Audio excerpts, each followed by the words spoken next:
नमस्कार, बिहार तक देख रहे हैं आप और आपके साथ मैं हूं हर्षिता सिंह। 9 अगस्त 2022 को एनडीए से अलग होने के बाद मुख्यमंत्री नीतीश कुमार पहली बार अमित शाह से आमने सामने हुए। मौका था पूर्वी क्षेत्रीय परिषद की बैठक का, जिसकी 26वीं बैठक बिहार में हुई।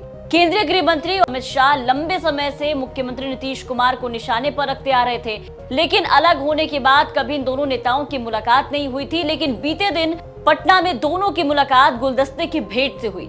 इस बैठक पर सबकी नजरें टिकी थी। सब ये देखना चाह रहे थे कि सालों बाद नीतीश कुमार और शाह जब मिलेंगे तो तस्वीर कैसी होगी।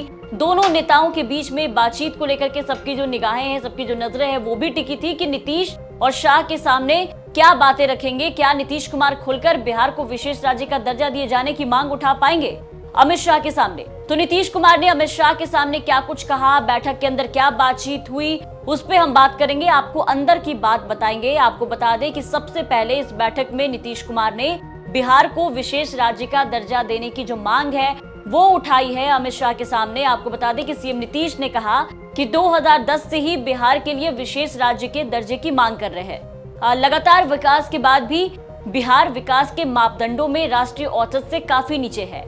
बिहार विशेष राज्य के दर्जे की सभी शर्तों को पूरा करता है। उम्मीद करते हैं कि बिहार को विशेष राज्य का दर्जा देने के बारे में आप जरूर सोचेंगे। वहीं इन सब के बाद केंद्र प्रायोजित योजनाओं में सेंट्रल पार्ट बढ़ाने की भी बिहार सरकार की तरफ से अमित शाह के सामने मांग रखी गई। इन सब के अलावा आपको बता दें कि अमित शाह ने जाति आधारित गणना को लेकर के अपनी बात नीतीश कुमार के सामने रखी। इस बैठक में आपको याद दिला दें कि मुख्यमंत्री नीतीश कुमार के अलावा तेजस्वी यादव भी मौजूद थे। आपको बता दें कि सूत्रों के हवाले से खबर आई कि बिहार की जाति आधारित गणना पर उठ रहे सवालों की तरफ अमित शाह ने ध्यान दिलाया नीतीश कुमार का, और बिहार की जाति आधारित गणना का बीजेपी ने समर्थन किया। बिहार में हुए जाति आधारित सर्वेक्षण को लेकर के केंद्रीय गृह मंत्री अमित शाह ने इस बैठक के बाद अपने संबोधन में भी कहा कि जब उनकी पार्टी बिहार में सत्ता में थी तो उन्होंने जाति आधारित सर्वेक्षण का समर्थन किया था। उन्होंने कहा कि राज्यपाल ने भी विधेयक को मंजूरी जो है वो दे दी थी। शाह ने कहा कि जाति सर्वेक्षण को लेकर के कुछ मुद्दे हैं, उन्हें उम्मीद है कि राज्य सरकार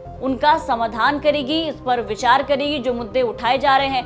गृह मंत्री ने कहा कि केंद्र सरकार का कभी भी जाति आधारित सर्वेक्षण में बाधा उत्पन्न करने का कोई भी इरादा नहीं था, वो इसके समर्थन में थे। वहीं मुख्यमंत्री ने नीतीश कुमार ने आगे आरक्षण की सीमा पर अमित शाह के सामने बात रखी और कहा कि राज्य में आरक्षण की सीमा 50 से बढ़कर 65% कर दी गई है। इसके लिए कानून पारित हो गया है। सामान्य वर्ग के आर्थिक रूप से कमजोर लोगों के लिए पहले से ही 10% आरक्षण उपलब्ध है। सभी को मिला करके कुल अगर देखें तो कुल आरक्षण 75% हो गया है।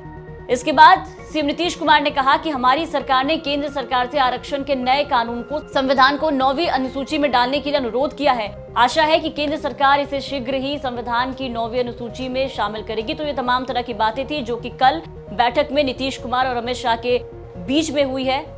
ये जानकारी हम तक पहुंचाई थी पटना से हमारे संवाददाता शशि भूषण कुमार ने। बिहार के तमाम खबरों के लिए आप बने रहे बिहार तक के साथ।